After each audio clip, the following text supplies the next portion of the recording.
আগুনের পরবর্তীকালের কয়েকটা কথা বলি। সোশ্যাল মিডিয়াতে একটা দেখা গেছে যে তারা বলছে যে ডেইলি স্টার এবং প্রথম আলোর যারা সাংবাদিক তাদের ঘরে ঘরে গিয়ে তাদেরকে হত্যা করতে হবে। আপনারা জানি না দেখেছেন কিনা।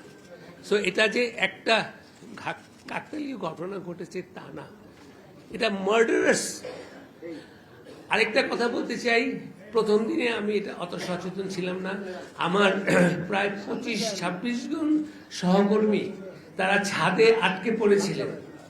এখন যদি হতো যে যারা ডেইলি স্টারকে ঘৃণা করে তারা বলতো, এই সাংবাদিক তোদের সঙ্গে কোনো সম্পর্ক নেই, তোরা বেরিয়ে যা, আমরা বিল্ডিংয়ে আগুন লাগাবো।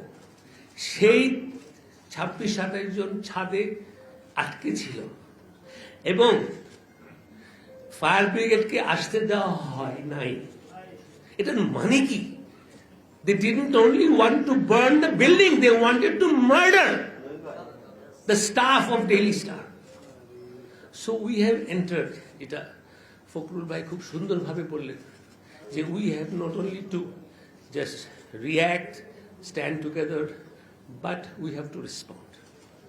We have entered into an era of murder. মত প্রকাশ তো অনেক দূর হয়ে গেছে, এখন বেঁচে থাকার অধিকারের ব্যাপার এসে গেছে। আপনারা এখানে, আপনাদের সঙ্গে আমরা আছি, আমাদের সঙ্গে আপনারা থাকেন।